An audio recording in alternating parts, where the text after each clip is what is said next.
우리가 아침마다 예레미야서를 묵상하고 있는데 좀 어떠신가요? 좀 아침마다 좀 혼나고 있는 느낌이 좀 들지 않으신가요?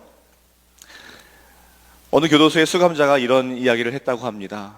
나를 혼내주는 사람이 있었더라면 내가 이 자리에 있지 않았을 텐데.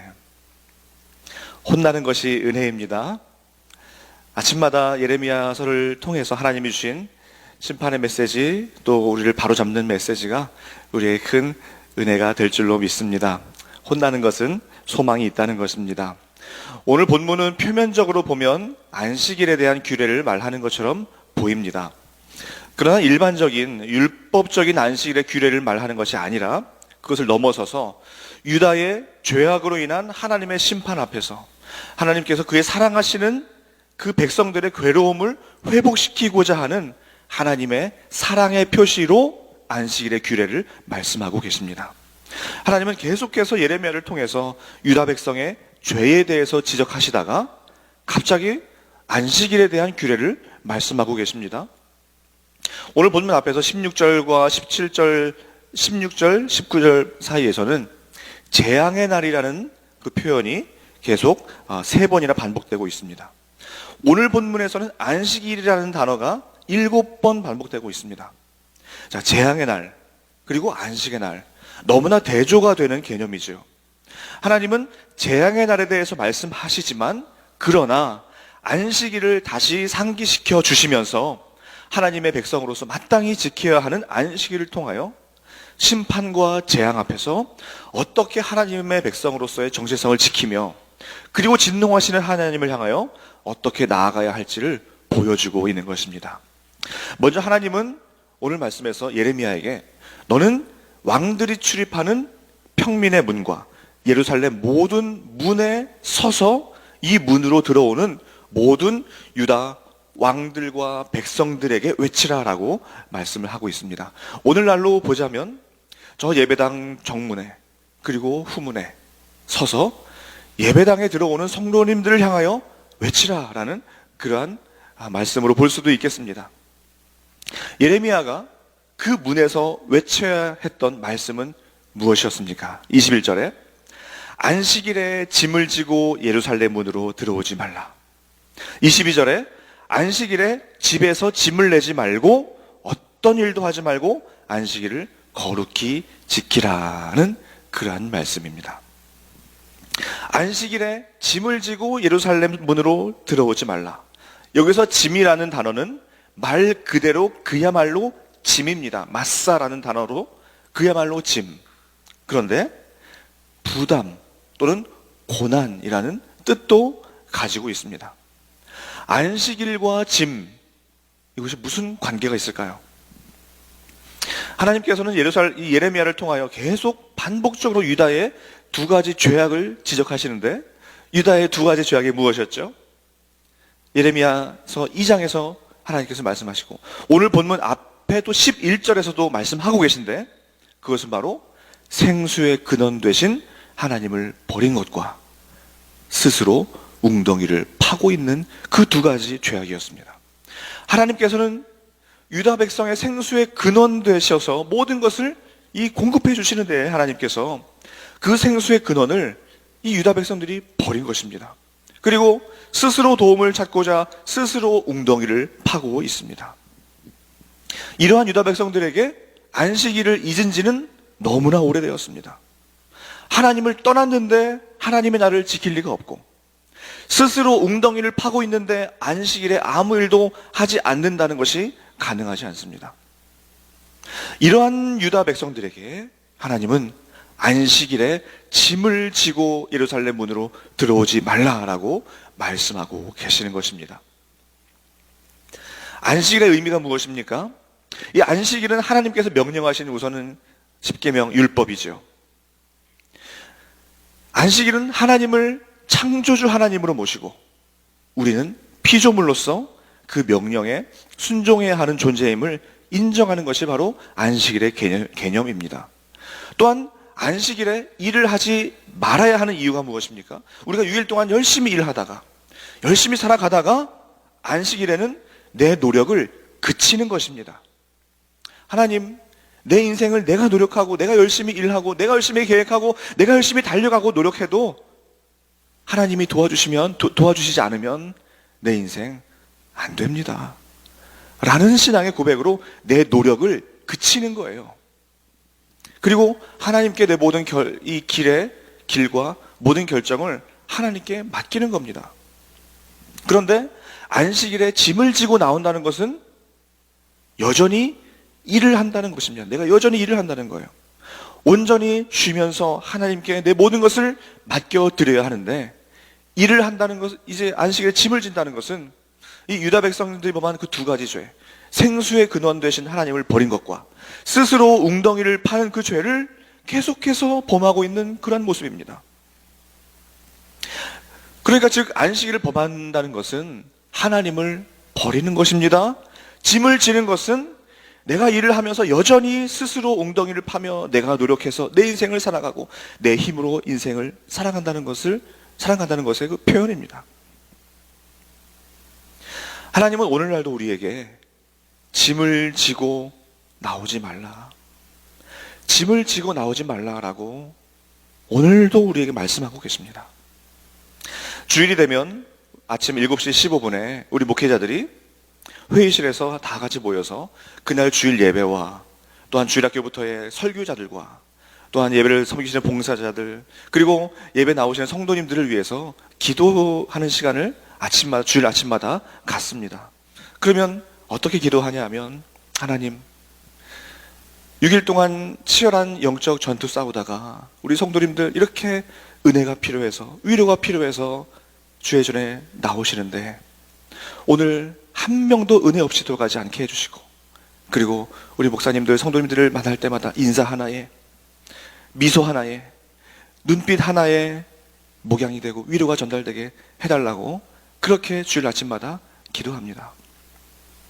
성도님들 이렇게 주일 예배 이제 목사님들이 안내하시고 저도 성도님들 맞이하면 우리 성도님들 너무나 예쁘게 단장하고 오세요. 우리가 주일날은 깔끔하게 예쁘게 우리 모두가 이제 오시잖아요. 그런데 거기에 다 짐 하나씩 다 들고 오시더라고요.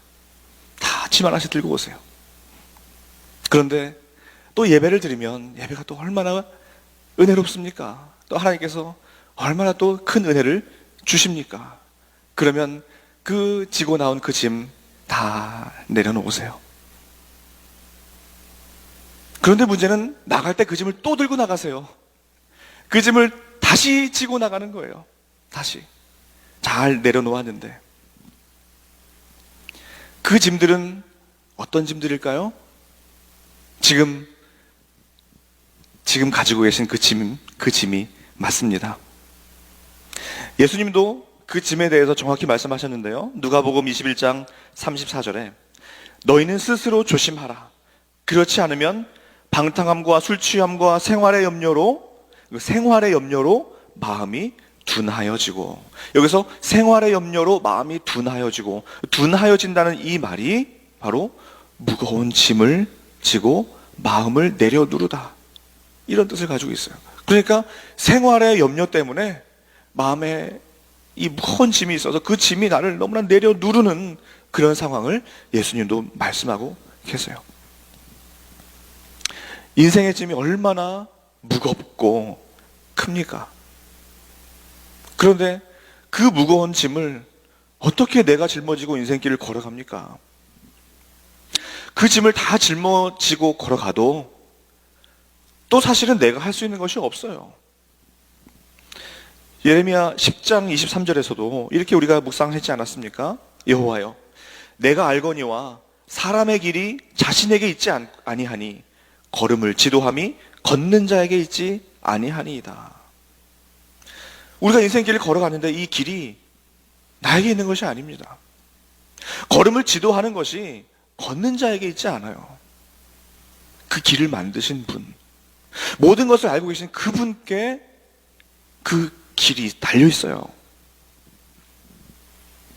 우리의 존재도 유다 백성들의 존재와 마찬가지입니다. 하나님의 백성으로서 하나님을 창조주 하나님으로 모시고 내 온 존재의 주인으로 모시며 그분의 명령에 순종하고 안식일을 거룩히 지키면서 거룩한 주의 날에 내 노력을 그치고 온전히 주의 은혜로 채우는, 그래서 내 삶을 내 힘으로 걸어갈 수 없고 하나님께서 내 삶을 주장하여 주셔야 됩니다 하는 마음으로 짐을 내려놓아야 하는 것이 유다 백성들의 정체성이고 또한 저와 여러분들의 정체성이에요. 우리에게도 참 많은 짐이 있습니다. 재정의 짐도 있고 건강의 짐도 있고 자녀의 짐도 있고 신분의 짐도 있고, 또 새벽마다 우리 청년들 많이 나오는데 청년들은 학업과 진로와 결혼과 비전, 이 모든 것들이 다 짐이에요, 짐. 근데 그 짐을 다 짊어지고 하나님 앞에 나온다고 한번 생각을 해보세요. 하나님의 마음이 어떨까요? 우리 자녀가, 그 어린 자녀가, 힘도 없는 그 어린 아이가 무거운 짐을 낑낑 대고 아빠한테 온다고 생각해 보세요. 그럼 아빠가, 야, 왜 네가 그거 드냐? 아빠가 들게. 너는 그냥 아빠만 따라와라. 그것이 아빠의 마음 아니겠습니까? 근데 하나님 앞에 그 무거운 짐을 다 들고 나온다고 생각을 해보세요. 우리 인생 짐이 보통 무거운 게 아닌데 그 짐을 우리가 짊어지고 가면 너무나 힘들어요. 하나님 앞에 나올 때는 짐 없이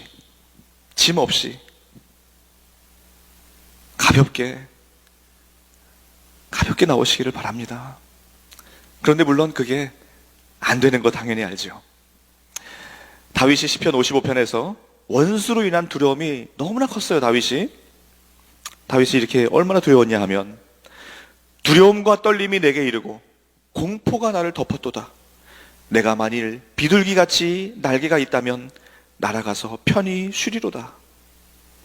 얼마나 그 공포가 극심했으면 그 공포가 나를 덮고 차라리 그 비둘기처럼 날아갔으면 좋겠다, 이렇게 고백하는 거예요. 그러면서 바로 이어서 22절에 이렇게 말합니다. 내 짐을 여호와께 맡기라. 그가 너를 붙드시고 의인의 요동함을 영원히 허락하지 아니하시리로다. 아멘. 시편 55편 22절입니다.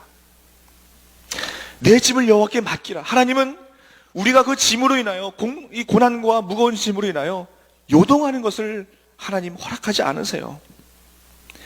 다윗은 또한 시편 68편에서 이렇게 찬송합니다. 날마다 우리 짐을 지시는 주, 곧 우리의 구원이신 하나님을 찬송할지라. 아멘. 다윗이 경험한 하나님이 오늘 우리가 믿는 하나님과 동일한 분 맞습니까? 맞으신가요? 자, 그렇다면 우리도 이 다윗의 고백을 드릴 수 있습니다. 내 짐을 여호와께 맡기라. 그가 의인의 요동함을 영원히 허락하지 아니하시로다. 또 날마다 우리 짐을 지시는 그 주, 그 하나님을 찬송하시는 여러분 모두 되시기를 간절히 소망합니다. 그런데 놀라운 사실이 한 가지가 있습니다. 이것이 이제 쉽지 않다는 거 우리가 너무나 다 잘 알고 안 된다는 거 우리가 잘 압니다. 자, 그런 놀라운 것이 하나가 있어요. 하나님께서 우리의 짐을 대신 져주신다고도 말씀했고 짐을 다 맡기라고도 말씀하셨습니다. 그런데 하나님께서 우리의 짐을 대신 져주시고자 직접 내려오셨어요. 직접 내려오셨습니다. 하나님은 저 멀리 하늘에만 계시는 분이 아니고 우리의 짐을 대신 져주시고자 직접 이 땅에 내려오셨어요. 직접. 그분이 누구입니까? 그분이 예수 그리스도예요. 그분이 예수 그리스도예요. 우리의 이 죄의 짐을 우리가 해결할 수 없기에, 우리의 인생 고난의 짐을 우리가 해결할 수 없기에 죄의 짐을 가져가시고자 직접 내려오셔서 예수님이 십자가에서 생명 주심으로 우리의 죄의 짐을 그냥 다 가지고 가셨어요. 그리고 우리의 모든 인생 짐, 이것도 우리가 하도 못 맡기니까 하나님이 또 누구를 보내시냐? 성령 하나님을 보내셔요. 성령 하나님을. 그래서 성령 하나님이 대신 우리의 짐을 대신 지고 같이 지고 우리가 마땅히 빌 바를 알지 못할 정도로 힘들고 고통할 때에 성령 하나님께서 말할 수 없는 탄식으로 우리를 위하여 친히 간구하시는 그 하나님께서 우리의 보혜자 되시고 우리의 헬퍼 되어주시고 우리의 상담자 되어주셔서 우리와 함께 걸어가고 계시는 겁니다. 그래서 그 예수님이 이렇게 말씀하시는 거예요. 수고하고 무거운 짐진 자들아 다 내게로 오라. 내가 너희를 어떻게 하신다고요? 쉬게 하리라. 아멘. 예레미야는 유다 백성들에게 안식일에 짐을 지고 가지 말라고 말했는데 오늘날 우리가 성전입니다. 우리가 성령이 거하시는 성전입니다. 그리고 안식일 뿐만이 아니라 매일이 주의 날입니다. 매일이 주의 날입니다. 그렇기 때문에 우리는 매일의 삶 속에서 또한 성전된 우리의 일상의 삶 속에서 짐을 지고 힘겹게 걸어가는 것이 아니라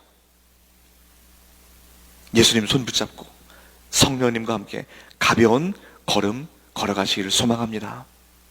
짐 없이 살아갈 수는 물론 없습니다.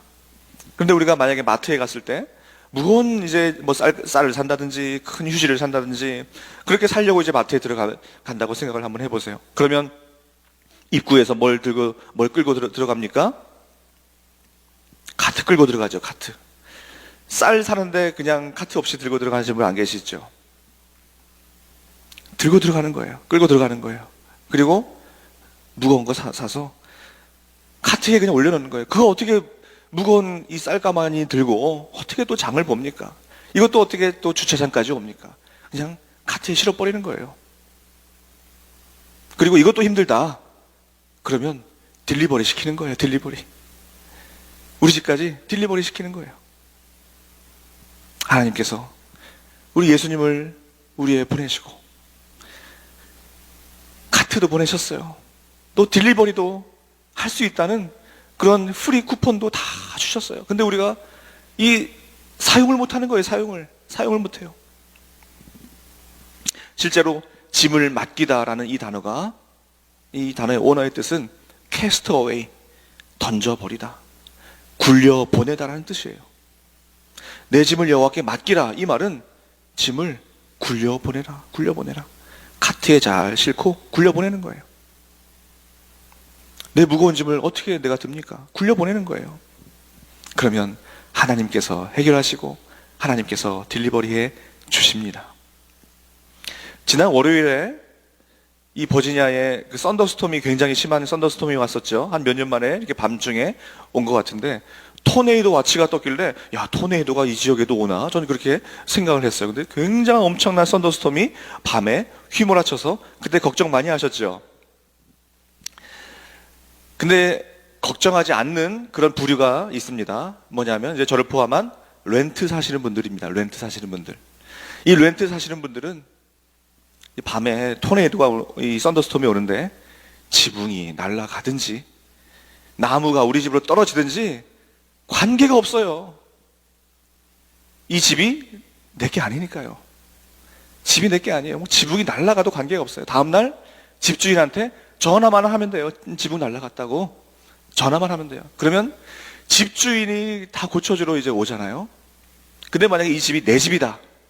그러면 이제 밤에 잠 못 자는 거예요. 저 나무까지라도 우리 집으로 떨어지면 어떡하나? 지붕 날아가면 어떡하나? 저 나무가 우리 집으로 떨어지면 어떡하나? 그때 저는 이제 메릴랜드의 어느 젊은 부부 가정에서 이제 지인과 한번 교제를 하고 저녁에 교제를 하고 있었는데 그 이제 젊은 그 부부가 집을 산 지가 몇 개월 안 됐어요. 그런데 막 이 염려를 하더라고요. 그런데 그러다 갑자기 또 염려를 또 안 해요. 그래서 왜 그러냐 그랬더니 인슈런스가 있대. 인슈런스가. 그래서 인슈런스 컴퍼니 전화번호를 막 보는 거예요. 혹시라도 뭐 있으면 여기 전화하면 된다고. 이 집이 내 집이면요, 그냥 삶의 폭풍이 닥쳐올 때 잠 못 자는 거예요. 걱정하는 거예요. 집이 내 집이면 걱정하는 거예요. 여러분 삶의 그런 썬더스톰 앞에서, 폭풍 앞에서 잠 못 자며 걱정하고 싶으세요? 그냥 내일 주인에게 전화할 생각하고 주무시고 싶으세요? 걱정하고 싶으세요? 주무시고 싶으시잖아요. 그 왜 걱정합니까? 내게 아닌데. 그러니까 이제 우리 인생도요, 주인이 있는 인생과 주인이 없는 인생이 이렇게 차이가 나는 거예요. 주인이 있는 우리 믿음의 우리 백성들, 삶의 폭풍 앞에서 걱정 안 해요. 그런데 세상 사람들은 자기가 주인이잖아요. 자기가 인생 개척해야 되잖아요. 해결해야 되잖아요. 그러니까 그렇게 염려하고 고민하는데, 우리가 그 세상 사람들과 다를 바 없이 염려한다면 그거 어떡합니까? 주인이 있는데도 염려하면 그거 어떡합니까? 또 주인이 있으면 동시에 인슈런스까지 있는데, 확실한 우리 하나님이라는 인슈런스까지 있는데 그 염려하면 어떡합니까? 하나님이 우리의 삶의 주인 되십니다. 하나님이 우리 삶의 인슈런스 되십니다. 이제 하나님 붙들고 그 짐을 다 하나님께 보내시기를 바랍니다. 그러면 하나님께서 책임져 주십니다. 너무 무거운 짐 지고 하나님께로 나가지 마세요. 해도 안 됩니다. 하나님만이 우리 인생 짐 다 져주십니다. 기도하시겠습니다.